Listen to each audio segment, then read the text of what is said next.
you want to go someplace out there. Well, where is out there? There's orbit, there's the moon, there's Mars, there are places between the Earth and the moon. We call it the Earth-Moon cis space.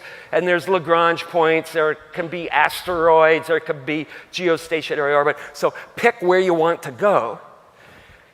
Do your physics for navigating in that gravity field, and out comes your rocket velocity that you have to obtain or you won't get there. And I put some of those on there. To go from Earth to Earth orbit takes 8 kilometers per second. That's around 17,500 miles an hour. So you really got to go fast. Now, to get to moon takes 14. To get to Mars takes 16. Let's look at our choice for propellants. And this defines the exhaust velocity because the energy in the propellant comes from the chemical bonds and it goes squirting out the nozzle, so you got the velocity. And I've chosen a class of around 4 different kinds of propellants, ranging from solid rocket to kerosene oxygen hypergols. If you oxidize, you mix them together, they spontaneously combust. And then we have good old hydrogen oxygen, which turns out to be one of the more energetic chemical reactions we could use. And these are all chosen from real rockets that we could take real payload and real human beings into orbit right now. And there's the exhaust velocities. Read it and weep, because that's all you can get right now from chemistry.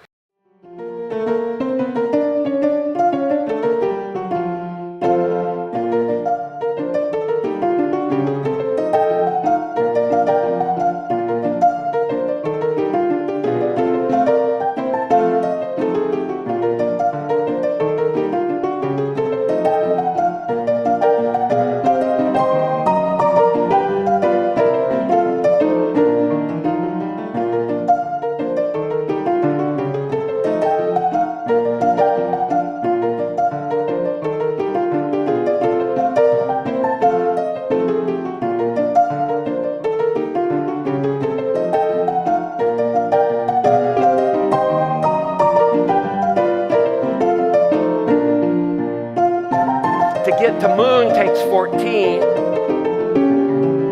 To get to moon takes 14.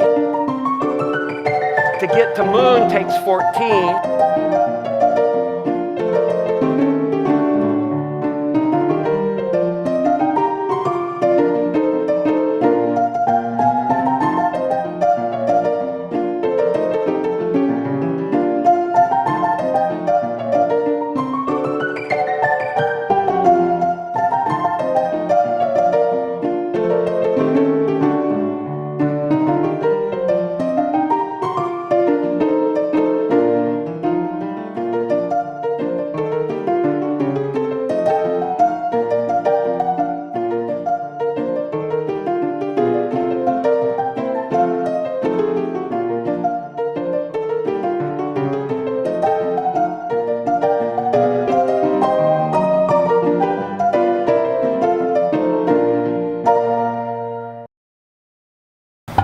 So here's my setup. As you can see, I've got a wooden dowel stuck into a jar with some lead shot to help be as a nice base. I've got this wooden plank which is on a pivot, and there's the rocket motors rotating around, and the rain is picking up. There, now I've added a tarp. So you can see the rocket motors here are taped to the ends of the stick, and when I set these off using the igniter that comes with them, so I'll just have this in there and I'll run an electric current through it, and this should take off and burn. So let's do one quick test with this at normal atmospheric pressure, and then we'll take it down to a vacuum. Hopefully this water isn't going to cause too much trouble. It really shouldn't. It's going to limit the amount of vacuum I can achieve, but I wasn't going to take it down to a perfect vacuum anyway. Okay, control test at atmospheric pressure in 3, 2, 1.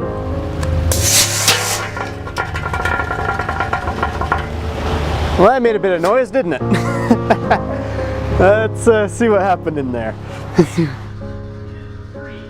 2, 1.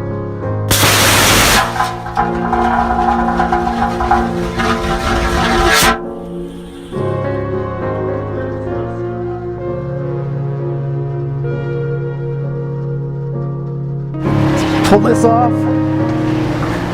Nothing but smoke. Now that we're under vacuum, let's plug it in and see what happens. Let's turn off the pump here. All right. In 3, 2, 1.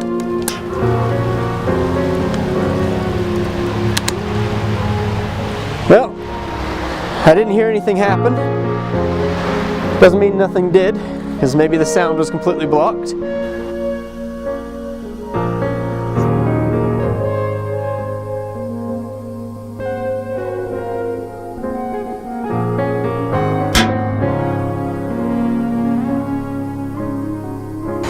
Alrighty, should be able to lift the lid now. It doesn't look like it burned, still in the same spot, and the igniter hasn't moved. Let's turn this camera off. Let's see that igniter. It got hot, it burned, but it didn't ignite and push itself around the chamber. How about that? So the igniter fired, but the rocket failed to burn or produce thrust. And you might have noticed that I didn't use the little plastic plugs that come with the motor. Now let's try it with the plug in place. So let's stick this in there, and let's insert the plug. And for good measure, I've added some glue over top of the plug. So, now that I've confined it, let's see how it does.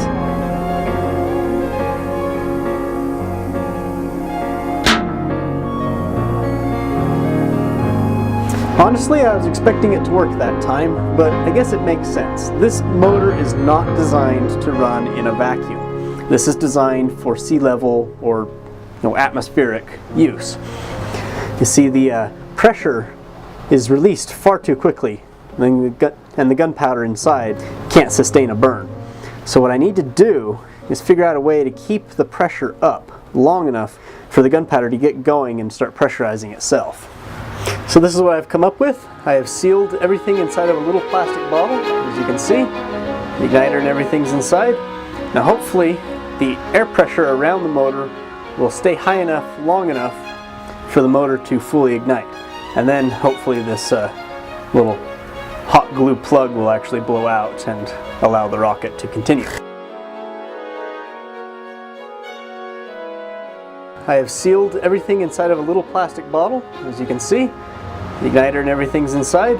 Now hopefully the air pressure around the motor will stay high enough, long enough for the motor to fully ignite.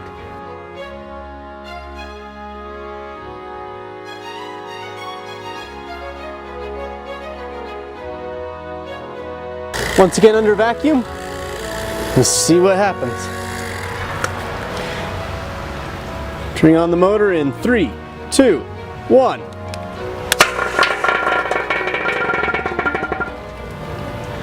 I think something moved that time. Did the pressure gauge jump or drop or increase?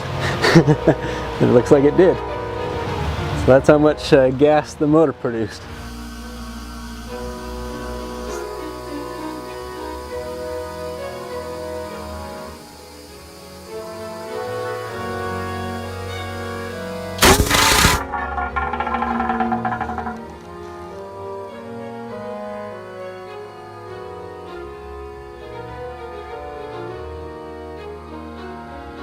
All right, let's see what it's got in here. Whew. The back end of the bottle's burned off. Looks like it was successful. So there you go. Rocket motors can produce just as much thrust, if not a little bit more, in vacuum as they can in air. Because they're not pushing against the air, they are pushing against the fuel that is being burned and thrown overboard. Now the rocket was difficult to ignite in a vacuum because it needed some pressure to get the fuel grain to burn, but once I did that, it did just fine. And since I was able to figure it out, I'm sure the folks at NASA can do it.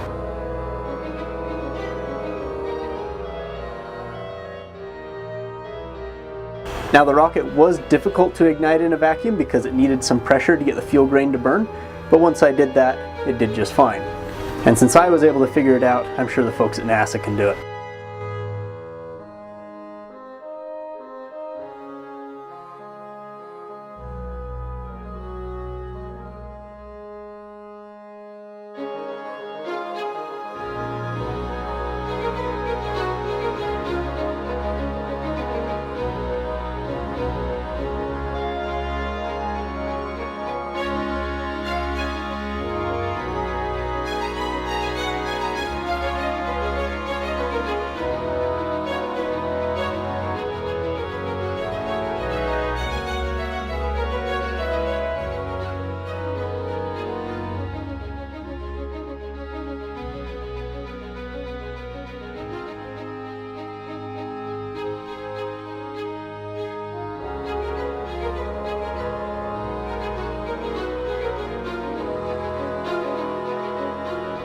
if the energy involved in using a rocket gets released in any other way that it was designed, its result is similar to that of an explosive device.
cognitive dissonance. This is a real effect where people have a certain worldview, they're confronted with evidence which conflicts with the worldview, so they have dissonance, conflict in their minds. What's generally done, instead of changing your worldview, which you may have held your entire life, you dismiss the evidence, and along with that, you dismiss the authorities that may have provided the evidence. I'd go to the moon in a nanosecond. The problem is we don't have the technology to do that anymore. We used to, but we destroyed that technology, and it's a painful process to build it back again. Instead of changing your worldview, which you may have held your entire life, you dismiss the evidence. Instead of changing your worldview, you dismiss the evidence. Instead of changing your worldview, you dismiss the evidence.